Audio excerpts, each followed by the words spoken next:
Bonjour à tous.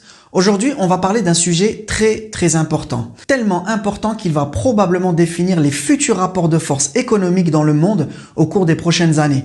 C'est celui de la fuite des cerveaux et de la bataille très discrète que se mènent certains pays pour attirer les meilleurs talents chez eux. J'en ai déjà parlé dans mes vidéos sur l'exploitation des matières premières en Afrique, mais il faut que je le rappelle ici. Nous ne sommes plus dans une économie de matières premières. Nous sommes dans un monde qui est totalement dominé par l'économie de la connaissance et de la technologie. C'est absolument indiscutable. Voici les 10 plus grosses entreprises au monde par capitalisation boursière. Cherchez les entreprises qui vendent des matières premières.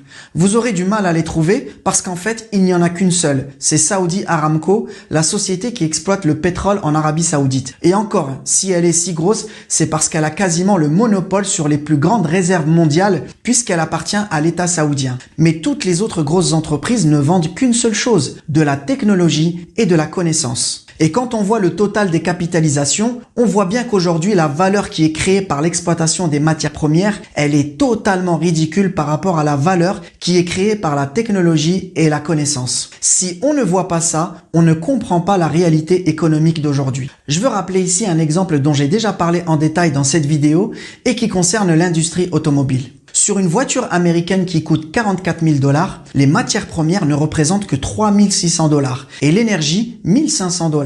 Tout le reste de la valeur, à part la TVA bien sûr, c'est de l'industrie, de la technologie, de l'ingénierie. Et ça va dans la poche de qui? Des pays qui ont les usines de fabrication, qui ont l'industrie. Les autres ne prennent que des miettes. Les autres, c'est-à-dire ceux qui vendent les matières premières, notamment les pays africains, et ceux qui vendent de l'énergie, comme les pays du Moyen-Orient. Et ce n'est pas parce que vous voyez des Saoudiens ou des Qataris avec des voitures en or que ça veut dire que ces pays génèrent de grosses richesses au niveau mondial. Absolument pas. C'est simplement que dans ces pays, la richesse créée est très concentrée sur un petit nombre d'individus. Et donc forcément, elle est plus visible. Mais il faut garder à l'esprit les vrais ordres de grandeur. Juste la Californie, toute seule, c'est 3 fois le PIB de toute l'Arabie Saoudite, 8 fois le PIB des Émirats et 15 fois le PIB du Qatar. Ça, c'est la réalité du monde économique aujourd'hui. La technologie, la connaissance a largement plus de valeur que les matières premières. Et le grand drame des pays africains, c'est qu'ils sont presque tous, encore aujourd'hui, dans une économie de matières premières. On va parler ici d'un exemple très frappant de ce problème, c'est l'industrie du chocolat et la production de cacao. Le chocolat est maintenant un produit extrêmement consommé dans le monde entier. Le marché mondial du chocolat est énorme, plus de 120 milliards de $. Pour avoir une idée, c'est un marché qui est plus gros par exemple que celui des jouets. Vous le savez déjà, pour faire du chocolat, il faut du cacao. Et l'Afrique a quasiment le monopole sur la production mondiale de cacao. Les pays africains produisent plus de 82% du cacao mondial. Et parmi ces pays, le leader, loin devant tout le monde, c'est la Côte d'Ivoire, qui représente à elle seule plus de 40% de la production mondiale. Maintenant, est-ce que la Côte d'Ivoire profite bien du marché du chocolat? Je vais vous laisser en juger vous-même. Aujourd'hui, la très grande majorité du cacao ivoirien est exporté brut et il se vend actuellement autour de 7,50 € le kilo. C'est le cours actuel au moment où je tourne cette vidéo. Maintenant, prenons le produit fini. Une tablette de chocolat noir à 99%. Donc, elle ne contient quasiment rien d'autre que du cacao. Et bien, à l'arrivée au supermarché en France, au moment où je tourne cette vidéo, elle coûte 3,09 € pour 50 grammes, ce qui fait 61 € le kilo. En enlevant la TVA de 5,50 sur les produits alimentaires, ça revient à environ à 58 € le kilo. Et donc, la Côte d'Ivoire reçoit 7,50 €, alors que le prix final en France est de 58 €. Pourtant, c'est un produit qui ne contient que du cacao ivoirien et rien d'autre. Alors certains vont dire oui, mais avec 1 kg de cacao, on n'a pas 1 kg de chocolat noir. C'est vrai, mais la différence n'est pas énorme. Avec 1 kg de cacao séché qui sort de Côte d'Ivoire, on arrive à obtenir environ 850 grammes de chocolat noir. Donc ça n'explique absolument pas cette grande différence de prix. Le prix final du chocolat en France est énorme par rapport au prix du cacao en Côte d'Ivoire. Et donc si on voit ça et qu'on va pas plus loin, la première réaction c'est évidemment de se dire que c'est du vol, que la Côte d'Ivoire se fait piller ses richesses. C'est un discours qu'on entend très souvent pour les pays africains. Et ça, malheureusement, c'est parce qu'on ne comprend pas ce qui fait réellement la valeur dans l'économie d'aujourd'hui. Même dans un produit qui a l'air aussi simple que ça, une tablette de chocolat, eh bien ce qui fait la valeur principale de cette tablette, ce n'est même pas la matière première qu'elle contient, le cacao, mais c'est tout le processus industriel qui suit la récolte. Et c'est bien plus complexe que ce qu'on croit. Voici toutes les étapes industrielles pour produire quelque chose d'aussi simple qu'une tablette de chocolat. Et dans la plupart de ces étapes, on utilise de grosses machines industrielles. Ici, par exemple, c'est ce qu'on appelle la torréfaction. C'est une étape importante pour développer les arômes du cacao, mais sans brûler les fèves. On utilise pour ça des torréfacteurs industriels avec un contrôle de la température extrêmement précis.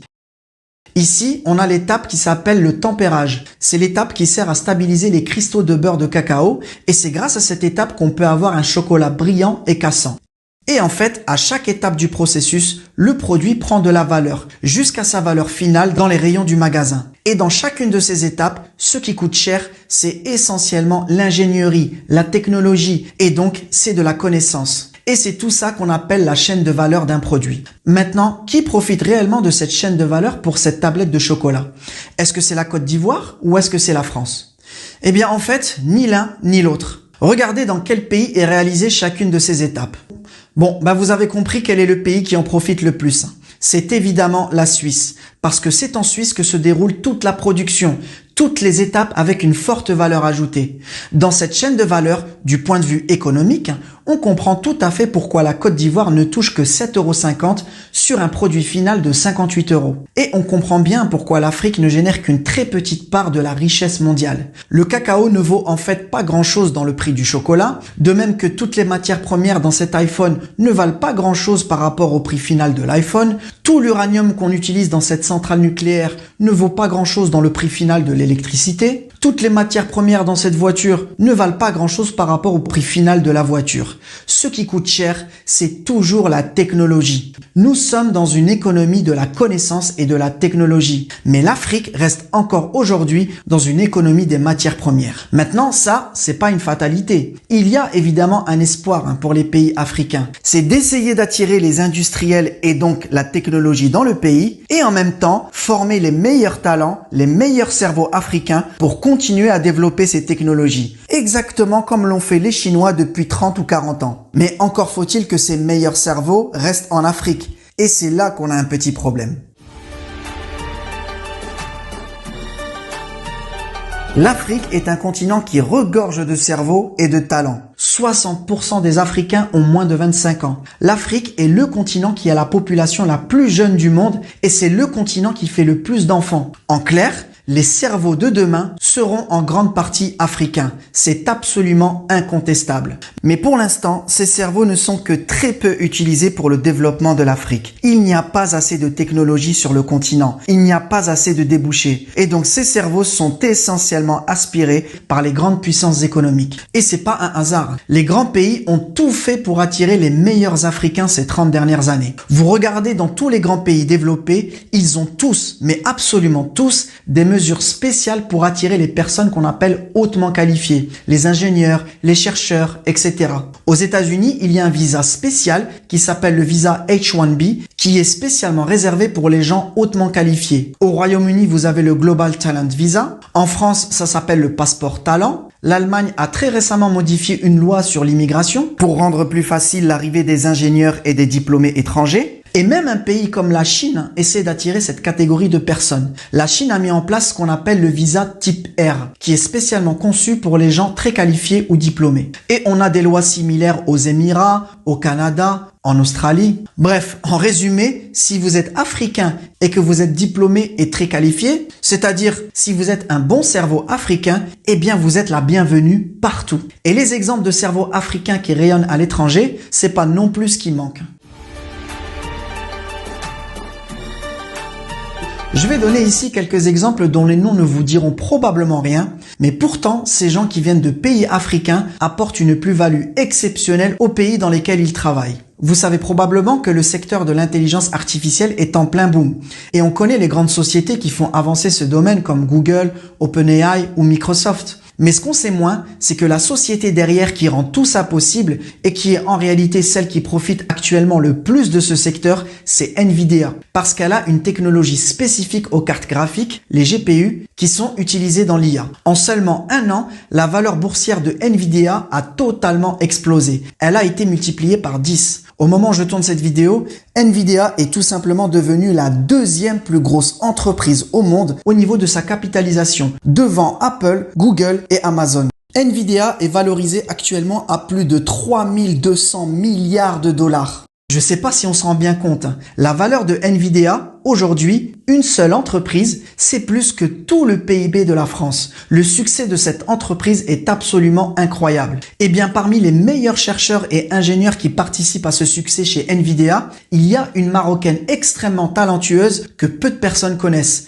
Yasmina Benkoui. C'est une ingénieure, chercheuse et data scientist et qui est diplômée d'une école d'ingénieurs marocaine, à Rabat. Elle a ensuite été aux États-Unis où elle a notamment participé au développement de la robotique chez Amazon avant d'être recrutée par Nvidia. On ne s'en rend pas toujours compte, mais la plus-value que ce genre de personnes apporte dans l'entreprise et plus généralement dans l'économie du pays où elle travaille, c'est absolument énorme. Ces gens-là valent littéralement de l'or. Et évidemment, les grandes entreprises de la technologie font tout pour attirer ces meilleurs cerveaux. Un autre exemple dans le domaine de la construction. Chaque année, la Société américaine des ingénieurs civils décerne le prix du meilleur ingénieur de l'année à celui qui a fait le plus avancer le secteur de la construction ou des techniques de construction. Et bien l'année dernière, l'ingénieur qui a été élu le meilleur de tous les États-Unis, c'est pas un Américain, c'est un ingénieur sénégalais, Mor Diao, qui est ingénieur et entrepreneur et il a reçu ce prix pour sa contribution exceptionnelle à ce secteur dans la région du Texas. Autre exemple, Lotfi Belkir,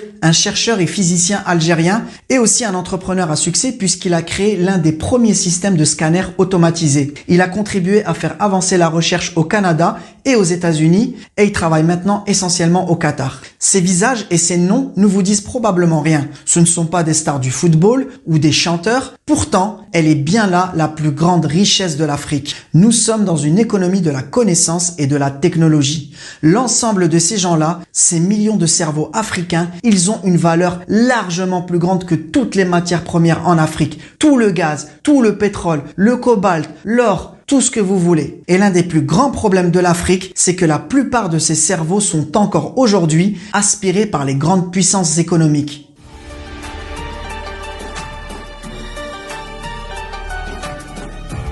Il y a une statistique en France dans le secteur de la médecine qui est très parlante. Vous le savez si vous avez été à l'hôpital en France, aujourd'hui le système de santé français ne peut pas tenir sans les médecins étrangers. C'est impossible. Prolonger ces décisions qui ont été prises d'accueillir des médecins étrangers. On n'a pas le choix. Il n'y a pas assez de médecins français. Et les médecins qui ont été diplômés à l'étranger, en dehors de l'UE, peuvent demander ce qu'on appelle une équivalence pour pouvoir exercer en France. Voici la répartition par nationalité des médecins qui demandent une équivalence pour pouvoir exercer en France. Ce sont des statistiques qui sont publiées par le Conseil national de gestion.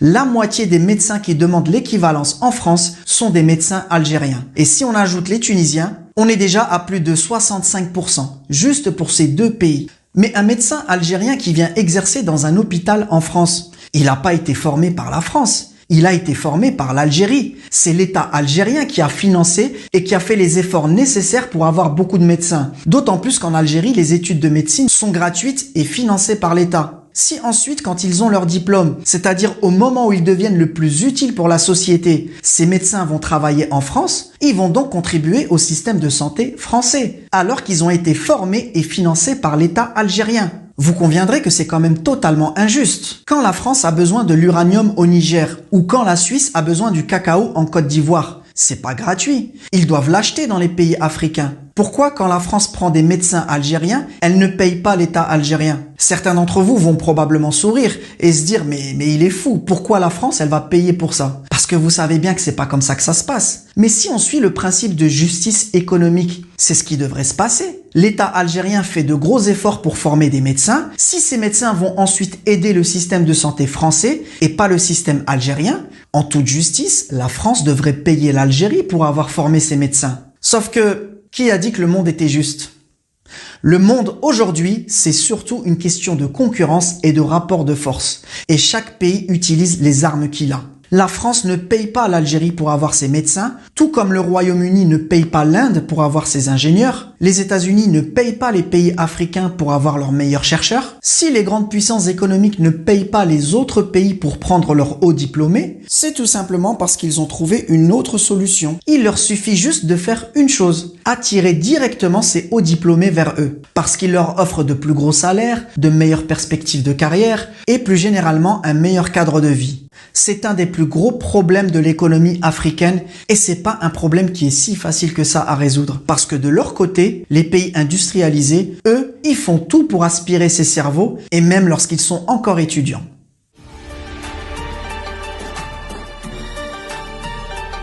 Aujourd'hui, lorsque vous êtes un étudiant africain brillant, et notamment dans les matières scientifiques, vous pouvez aller ensuite finir vos études dans quasiment n'importe quel grand pays. Vous êtes la bienvenue partout. Et si vous êtes très brillant, ben là, ces pays vont même vous payer pour venir faire vos études chez eux. Les États-Unis, par exemple, ont mis en place le Fulbright Foreign Student Program. C'est un système de bourse pour les meilleurs étudiants étrangers. Vous êtes une étudiante malienne très brillante en biologie ou mathématiques? Eh bien, avec ce système de bourse, l'État américain est prêt à vous payer en moyenne plus de 2000 $ par mois si vous choisissez de terminer vos études aux États-Unis. Et c'est même pas ce qui leur coûte le plus cher, parce que dans le Fulbright Foreign Student Program, il y a aussi les frais de scolarité qui sont pris en charge, les voyages en avion avec le Mali, etc. Au final, ça revient souvent à l'administration américaine plus de 60 000 $ par an pour ce genre d'étudiants très brillants. Évidemment, c'est réservé aux meilleurs étudiants. Et vous pensez que c'est de la pure générosité de la part des Américains envers ces pauvres étudiants africains sans ressources? Bien sûr que non. S'ils le font, c'est qu'ils savent très bien qu'en moyenne, les 60 000 $ investis sur cette étudiante malienne, c'est une goutte d'eau par rapport à ce qu'elle va apporter aux États-Unis et aux entreprises américaines durant sa future carrière. Il suffit de voir la valeur qu'apporte une chercheuse comme Yasmina Benkoui chez Nvidia. En France, pareil, vous avez la bourse Eiffel. La France paye les meilleurs étudiants étrangers 1800 € par mois pour qu'ils viennent étudier dans l'Hexagone. Plus évidemment les frais de transport, les assurances, l'aide au logement. Et quand vous lisez la présentation officielle de ce programme, l'objectif est clairement affiché par l'administration française afin de permettre aux établissements français d'enseignement supérieur d'attirer les meilleurs étudiants étrangers. Aux Émirats, vous avez la bourse Mohamed Ben Rachid El Maktoum. Pareil, c'est fait pour attirer les meilleurs étudiants vers les Émirats. Et en fait, vous avez à peu près le même système dans tous les pays qui ont les moyens de le faire. Et donc, vous comprenez bien pourquoi tous ces pays sont prêts à payer pour avoir les meilleurs cerveaux. Je le répète, nous sommes dans une économie de la connaissance. Les pays qui arrivent à attirer les meilleurs cerveaux chez eux seront les grands gagnants de demain. Et les cerveaux africains vont être de plus en plus convoités. Tout simplement parce qu'ils vont être les plus nombreux.